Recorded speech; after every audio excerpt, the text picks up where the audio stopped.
देखिए आज एक प्रश्न है।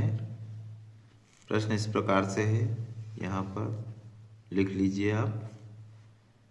एक पैमाने के ताप को दूसरे पैमाने के ताप में बदलने वाला समीकरण या सूत्र लिखिए।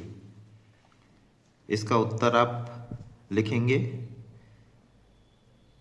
ये C/100 बराबर F-32/180 बराबर R/80 बराबर K-273/100। आप जानते हैं C यानी सेल्सियस वाला टेम्परेचर है, F यानी फ़ारेनहाइट वाला टेम्परेचर है, R का मतलब है र्यूमर वाला टेम्परेचर है और K का मतलब है केल्विन वाला टेम्परेचर है। इसको और सरल किया जा सकता है, चाहे तो आप यही सूत्र याद रखें या फिर आप 20 से गुणा करने पर ये सूत्र आ जाएगा। तो देखिए 20 से गुणा हो गए, C/100 में से गुणा कर दिया 20 का। इसी प्रकार यहाँ पर भी 20 का गुणा कर दिया, इसमें भी 20 का गुणा कर दिया और इसमें भी 20 का गुणा कर दिया। अब आप जानते हैं कि ये 0 से 0 कैंसिल हो गया। यहाँ पर भी देखिए 0 से 0 कैंसिल हुआ है, यहाँ पर भी 0 से 0 कैंसिल हुआ है। अब 2 से 10 काट दीजिए तो 2 एकम 2, 2 पंचे 10, C/5 आ गया। यहाँ देखिए ध्यान से C/5 आ गया बराबर, यहाँ पे भी 2 से 18 कट जाएगा, 2 इनाम 18। यहाँ पर भी 2 से 8 कट जाएगा, 2/4 और यहाँ पर 10 कट जाएगा, 2 पंचे 10। तो क्या आ जाएगा C/5 बराबर F-32/9 बराबर R/4 बराबर है K-273/5। ये सूत्र हमेशा आप याद रखिएगा। एक बहुत ही इम्पॉर्टेंट प्रश्न परीक्षा में पूछा जाता है। वो प्रश्न इस प्रकार से है। ये प्रश्न पूछा जाता है कि आप चाहें तो प्रश्न लिख लीजिए। प्रश्न है कि ऐसा कौन सा तापमान है, ऐसा कौन सा तापमान है जो सेल्सियस और फ़ारेनहाइट में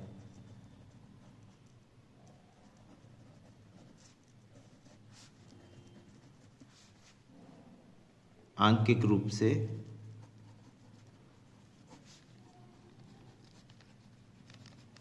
समान होता है।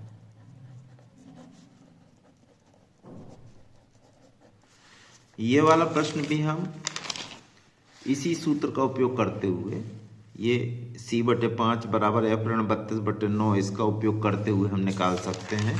तो देखिएगा, लिख लीजिए प्रश्न। ऐसा कौन सा तापमान है जो सेल्सियस और फ़ारेनहाइट में आंकिक रूप से समान होता है। तो ये वाला फार्मूला जो है, देखिएगा फार्मूला, प्रयुक्त सूत्र क्या है, इसका उत्तर है ये। प्रयुक्त सूत्र क्या है, ये वाला होगा C/5 बराबर F-32/9। इसमें आप लोग ये नोट कर लीजिए कि माना वह तापमान X है, ठीक है। तो यहाँ पर आप C/5 की जगह X लिख लेंगे। X/5 बराबर क्या हो जाएगा, X-32/9। देखिए C का मान भी X है और F का मान भी X है। तो इससे अपन निकालेंगे, तिरक गुणा कीजिए यहाँ पे, तो हो जाएगा 9x बराबर 5 का गुणा इसमें हो जाएगा 5x ऋण, ये गुणा हो जाएगा 5 दूनी 10, 5 तिया 15 और 1 16, ये आ गया। पक्षांतर करेंगे,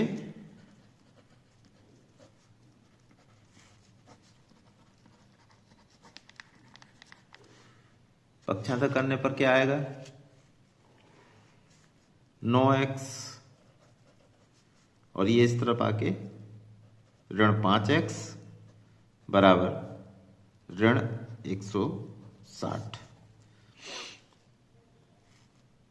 देखिए 9x में से 5x गया तो कितना बचा 4x बराबर ऋण 160, तो x बराबर ऋण 160 बटे 4 बराबर ऋण 40। तो उत्तर आ गया है अपना x बराबर ऋण 40, अर्थात ऋण 40 जो एक अंक है ये सेल्सियस में और फ़ारेनहाइट में दोनों में एक समान होता है। ऋण 40 टेम्परेचर जो है ये सेल्सियस में और फ़ारेनहाइट में एक जैसा होता है। तो मेरे ख्याल से आपको समझ में आ गया होगा। चलिए, तो ये प्रश्न बहुत इम्पॉर्टेंट होता है, आप इस प्रश्न को लिख लीजिएगा। मेरे ख्याल से आपने उतार लिया होगा इसको इस प्रकार से। ये आगे बढ़ते हैं। एक ये वाला प्रश्न जो है बहुत इम्पॉर्टेंट रहता है, बायल का नियम लिखो। बायल का नियम लिखो, इसका उत्तर लिख लीजिए। उत्तर है नियत ताप पर किसी गैस के निश्चित द्रव्यमान का आयतन उसके दाब के व्युत्क्रमानुपाती होता है। तो बायल का नियम याद रखिएगा आप कि उसमें जो है तापमान निश्चित होता है, इसमें आयतन जो होता है वो दाब के व्युत्क्रमानुपाती होता है। तो V समानुपाती 1/P। यहाँ ये ध्यान रखना है कि तापमान जो है वो नियत है, तापमान में परिवर्तन नहीं हो रहा है, ये नियत है। तो क्या आ जाएगा, आप जानते हैं कि जैसे ही हम समानुपातिक चिन्ह हटाते हैं, एक बराबर का चिन्ह करते हैं, तो एक नीतांक का या स्थिरांक का गुणा हो जाता है। तो V बराबर आ जाएगा K इंटू 1/P, जहाँ K एक स्थिरांक है। और हम फिर ये P को यदि तिर्यक गुणा करते हैं यहाँ पे, तो PV बराबर हो जाएगा K। तो इससे क्या निकल कर आएगा, इससे निकल कर आएगा P1 V1 बराबर P2 V2 बराबर P3 V3 बराबर P4 V4, इस प्रकार से चलता रहेगा बराबर K। यहाँ पर ये ध्यान देने वाली बात है कि जो बायल का नियम है ये स्थिर तापमान पर होता है, निश्चित तापमान पर होता है। ठीक है, थैंक यू।